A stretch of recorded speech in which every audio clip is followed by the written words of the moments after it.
When I was a little girl, I had a place that I would love to go to, where my dream came true and I was given a mother who loved and took perfect care of me. She took the role that my alcoholic and abusive mother once held, only she was perfect in every way. I even managed to get an older brother figure. All of this thanks to the mysterious and eccentric store owner, King Creole. I'm sure you've all connected the dots by now. My name is Olivia, and I'm trying to save my older brother Travis. When Travis sacrificed himself to save us from King Creole, I never once stopped thinking about him.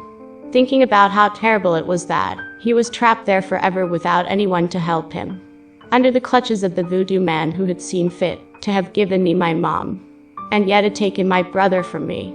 I never once stopped looking for a way to save Travis, which led to getting in trouble with my mother, the police, and the schools I went to. I got in trouble a lot. My mom, Alexandra, eventually moved us away from the area where we had lived for so many ways, telling me that trying to save Travis was a hopeless endeavor. But I never gave up. As I entered my senior year of high school, I finally at least accomplished one thing I had always hoped I could do. I managed to get into Travis's computer and phone. And from there I learned all the things that Creole had done to Travis, and what Travis had become and how he ended up living with us, after murdering his parents and almost killing me and my mom. It was a painful revelation, and I don't blame Mom for never telling me. Some things are better kept away from the scrappy kid ready to beat up anyone to get her brother back. What do you think, Tempe? I asked my little template voodoo doll friend as I scrolled on Travis's laptop. He has been my constant companion over the years, my best friend and my fellow troublemaker. I've gotten him damaged over the years, but I always made sure to repair him with my decent sewing abilities. He gave me a little shrug as he walked across the table and scribbled something on the notepad that I had given him to write on. Looking over, all I saw was pretty much what he had already told me. No idea. Sighing, I turned the computer off and went about doing my homework, watching as Tempe walked around my desk fixing everything up a bit. I smiled at him as I scribbled down on my math homework. Olivia, dinner. Mom called out after an hour. More than happy to stop doing this algebra homework, I held my palm out for Tempe to crawl into, and we both headed downstairs to eat whatever Mom had cooked. Despite being in the modern world for a decade, Mom still wears her big Victorian dresses. Not that I'm complaining, of course, she always looks freaking fantastic. Thanks, Mom, I told her as she sat a plate of spaghetti in front of me. She then sat across the table from me and stared at me as I ate the spaghetti put in front of me. Now, Mom usually stares at me while I eat, but this stare was lasting a lot more than it usually does. Looking up at her, I put my fork down to look at her. Everything okay, Mom? I asked her, which seemed to catch her off guard as she looked down at her hands and started to fiddle with them. Sweetheart, are you all right? She asked me. Not a question I was at all expecting to come from her. I looked at her a bit confused as I spun my fork around in a circle in my spaghetti, thinking about how she could think that I wasn't all right. Seemingly thinking that as well, she reached out her hand to touch mine. These past few nights you've been tossing and screaming in bed. Oh, that. I said awkwardly, picking up my fork and watching in annoyance as all the noodles slipped and fell off of it. It was true that for the past few weeks I had been suffering from horrible nightmares. While the details were always hard to go back to, I knew that they involved Travis and what Creole was doing to him for all these years. Yeah, I just have been having some nightmares, Mom. No biggie at all, I said, avoiding her eye contact as I tried again to eat. You know you can tell me anything, sweetie pie, she told me, which really hit me in the heart. I hated lying to my mom, and her overwhelming sweetness didn't help in that regard at all. But I managed to finally eat my spaghetti while she stood up and went about washing the dishes. Looking over at Tempe, I could tell that he wasn't happy about my little lie either. But I shrugged it off as I finished up eating and went back up to my room to finish off my homework. Spending a few minutes to look back at Travis's logs, I sighed and shook my head at the horrible details. And I couldn't help but smile as I read about how he described me when I had been a little girl. He made me look so innocent and full of life. Guess not much has changed. Stretching as I turned off my computer, I got ready for bed, putting Tempe on the nightstand next to my bed and laying down on my mattress. When I woke up in a cold sweat and clutching my blankets, I knew I had had another nightmare. Only this time I had the common sense to actually write it down in my journal. I dreamt that I had gone back to the half-priced Voodoo store. It was just like I remembered every time I pictured it. Looking abandoned and yet ready to receive any guest that might venture inside of it. Walking into the shop, I went straight to the counter expecting to see Travis, but I didn't. No one at all was inside. Taking a few more steps inside, I was suddenly grabbed at from the shadows by an unseen creature. Little Miss Olivia called to me, in a nickname that I knew only one other person had ever called me before. Looking over at him, I let out a scream at the pale face and button eyes that stared back at me. And that's when I had jerked awake. I went to school the next day in less than high spirits. Tempe was safely in my backpack as I went about with my classes. My dream nagging me in the back of my mind all the while. But at the very least, nothing terrible happened to me at school. It just went by in the usual blur it always does, with the added effect of me thinking about the Voodoo store. During lunch, while my friends talked about our upcoming SAT tests, I pulled my phone out and checked my map, looking for the Voodoo store. I didn't expect to find any, but to my surprise, I saw that there was one just down the street from the school. Mama DuPont's Voodoo Emporium, I said quietly to myself, looking around to make sure no one had heard me say that. Looking back at my phone, I sent Mom a text telling her I was going to hang out with my friends after school. The guilt still tearing at me for lying to her. But I needed to check the store out. When the bell finally rang, I nearly bolted out of the school. Tempe was less than happy at me for venturing towards a Voodoo store. Look, I just need to see this place. I need to see if she knows King Creole. Since you and Mom won't help, I might as well ask another Voodoo person, I said, unable to think of the word to describe someone who does voodoo. I guess maybe a voodooer. Arriving at the store, I saw it was nothing like the half-priced Voodoo store. It was neat and tidy and even like a cute antique shop. I had probably driven past it without even realizing what the cute shop had hidden inside of it. Holding Tempe in my hands like a protective cross, I walked into the store. A cute little bell jingled to announce my arrival. Well, hello there, sweetheart. Looking over at the counter, I saw a middle-aged African-American woman sitting at the counter with a big smile. Something about her just oozed sweetness, and my little bit of anxiety was driven away. I had a good feeling about her, so I gently lowered Tempe and approached the counter. Hello. Are you Mrs. DuPont? I asked her, a sort of hopeful smile. She let out a little chuckle and nodded a bit. That's Mama DuPont to you, sweetie, she said in a tone a grandma might have. She was sewing a voodoo doll in her hands and looking over at me. She was almost as skilled as King Creole was. Approaching her counter, I looked around at her nice and neat shop and felt like I could immediately talk to her about anything. Guess that's how to make an amazing shop atmosphere. I needed to ask you something, I told her, keeping Tempe below the counter and out of her eye range. What would that be, sweetie? She asked me, setting her unfinished doll on the counter and looking at me with her soft, loving eyes. Do you know anything about King Creole? I asked her. She stood up in absolute shock and knocked over a few items on her counter as she looked around quickly. She shushed me quickly and reached an arm out to grab me by the shoulder.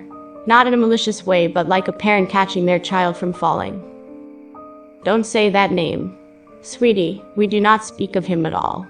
She told me, her eyes were dead serious as she told me this. Looking around, Mama DuPont motioned for me to follow her back to her office. Still trusting her, I walked over with her as she shut the door and mumbled something in French. I am sorry. I just want to know, I was interrupted by her as she raised her hand up to silence me. She finished her mumbling and let out a little sigh. Coming over to me, she offered a smile and pulled out a chair for me to sit on. We do not speak of him. What he does with voodoo is a crime against our entire way of life.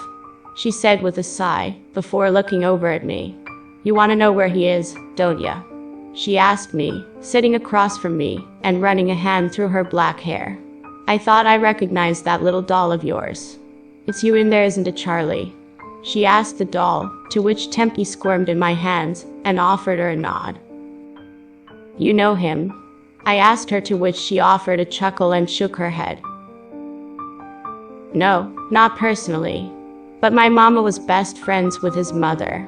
Mama Creole and my Mama DuPont were the best of friends.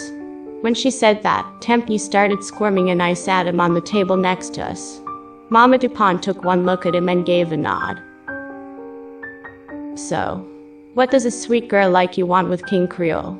I hope you don't mean to ask for a wish. She told me, taking my hands into hers and holding them.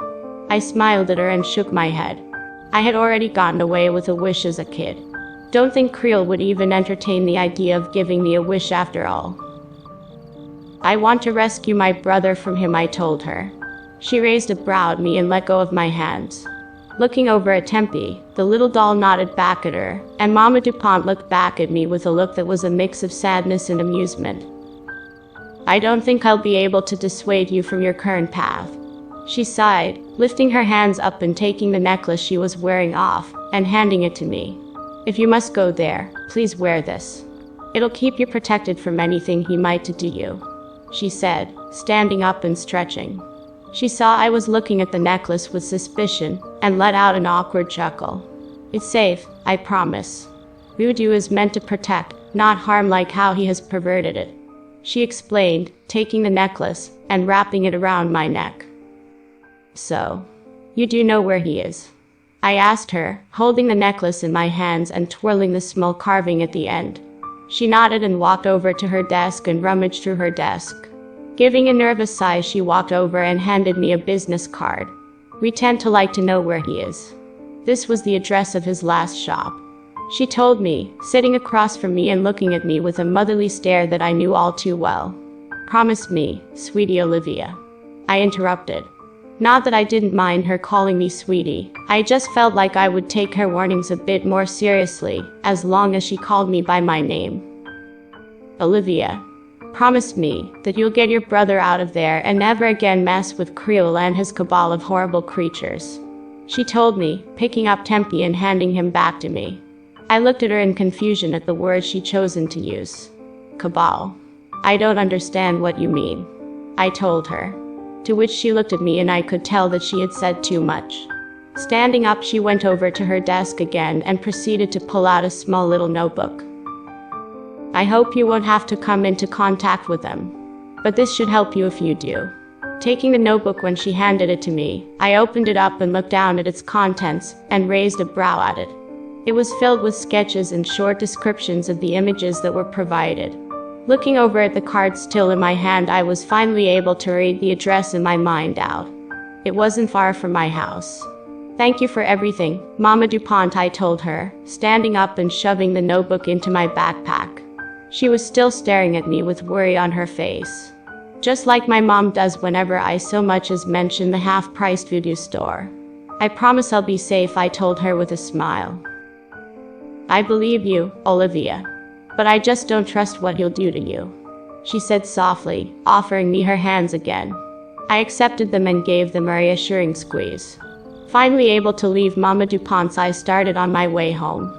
Walking home was nothing new to me since, despite her constant attempts, Mom could never figure out how to drive a car, and I still hadn't really felt the need to go and get my license. Should probably do that if I get the chance. Making it back home and past the worries of my mom, I ate dinner and went right upstairs to finish my homework and plan out how I was going to go to the half-priced Voodoo store. Taking out the notebook Mama DuPont had given me, I flipped through the sketches until I came upon King Creole's entry. This is a bad idea, Livy. Flinching and falling out of my chair, I looked around my room for the strange voice that suddenly appeared in the room.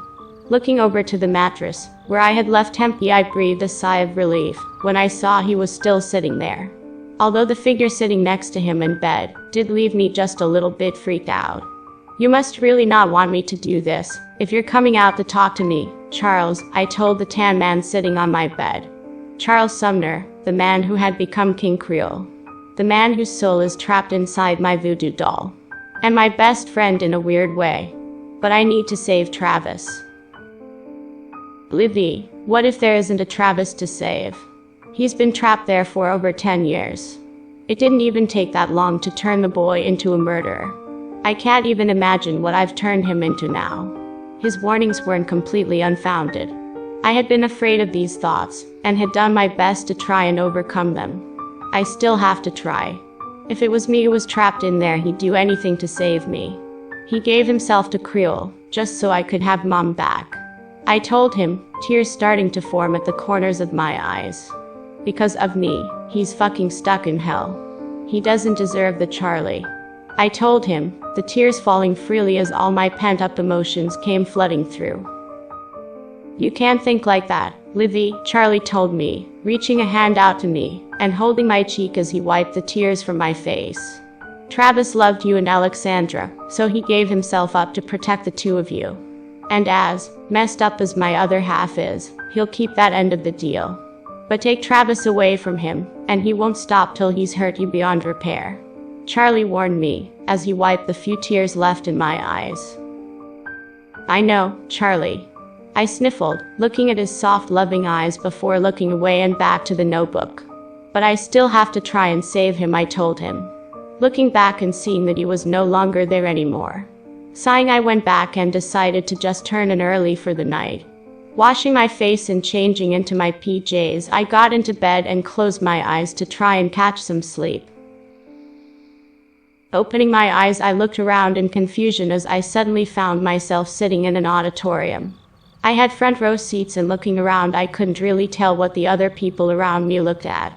But I didn't have time to really look at them as the lights dimmed and the curtains slid open. Ladies and gentlemen, a familiar southern voice exclaimed. Turning my eyes over to the stage, my heart dropped as I saw the pale, buttoned-eyed figure standing up on stage. King Creole in all his grotesque glory. How when I was a kid I wasn't terrified of him, I'll never figure out. He seemingly didn't notice me and just acted like I was another part of the crowd. For our main act, the one and only Travis. He called out as he pointed the crowd's attention up to the ceiling. I watched in silent horror as a body was lowered from the ceiling. Creole stepped out of the way as the body took its place of honor front and center stage. The spotlight shining on the mangled corpse. The mangled corpse of Travis. His body was contorted and broken in ways that a human body shouldn't bend. He was being suspended by the strings he so often wrote about. I think, my wonderful audience, that it's time to relieve Travis of his suffering. Don't y'all think? Creole asked the faceless audience, twirling his cane around in his hand. The audience all started to clap to signal their approval of the suggestion. Creole let out a cackle as he held his cane up in the air and brought it down on Travis's head, which shattered open like an egg, splattering his brain and gore all over the stage. I woke up screaming at the top of my lungs as I looked around to find myself back in my room. I panted hard, trying to catch my breath. I had barely managed to calm down when Mom broke through the door and quickly ran to my side. "What's the matter, sweetheart?" she asked in absolute worry. I looked at her, tears streaming down my face as I debated in my head about telling her. And I finally decided to do it, explaining to her the series of dreams I'd been having and the plan that I had hatched to free Travis. Needless to say, Mom was horrified. "Olivia, I can't let you go there. You're all I have in this world. I can't lose you," she told me, holding my face in her hands as tears started to form in her eyes. I knew that she loved me, but I never expected it to be so strong. I wrapped my arms around her and squeezed her. "I love you, Mommy. But I need to save Travis. Otherwise, I'll never be able to forgive myself for letting him sacrifice himself," I told her, looking at her with all the determination I could muster. She looked back at me, and I could tell that she knew that there was no changing my mind. But she still tried. "How are you even going to do that? Walk into the shop and drag him out? It won't be that simple, Olivia," she told me. Which was fair, since I didn't even know how I was going to go about doing it. On top of that, the only reason King Creole hasn't bothered us in almost a decade is because of Travis's sacrifice. She told me. I nodded and looked over at Tempe, who was also giving me a worried look. How are you even going to do that? Walk into the shop and drag him out? It won't be that simple, Olivia. She told me. Which was fair since I didn't even know how I was going to go about doing it. On top of that, the only reason King Creole hasn't bothered us in almost a decade is because of Travis's sacrifice. She told me. I nodded and looked over at Tempe, who was also giving me a worried look. Can I at least go and visit? To see if he's even still alive? I asked of her. She looked me over, knowing how stubborn I was. If you say no, I'm just gonna sneak out, I warned her. She let out a chuckle and we both started giggling together, and she finally nodded. Fine. But the second you see him, you come back home. Understand? She asked me, to which I readily agreed. She kissed me on the forehead and brushed a few stray blonde hairs back into place. Leaving me in my room as she went to go to sleep, I stayed awake staring at my desk, where the notebook and business card were. Giving a sigh, I got out of bed and started to get ready. Don't give me that look. She gave me permission. I told Tempe as I picked him up. He was giving a look of disapproval, but I simply put him in my backpack along with a notebook and a few items I thought I might need. Snacks, a phone charger, and a pair of socks. I also took a pocket knife that I had gotten for my birthday. Leaving Mom a note on my desk, I opened up the window and I snuck out of my house.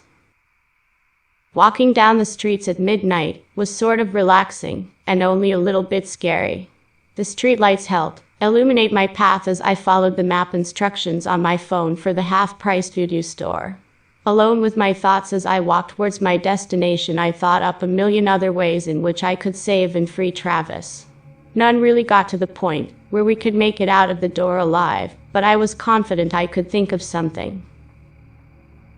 Soon though, my thinking was interrupted by the store I saw coming into frame. It was different from how I remembered, but the name was the same.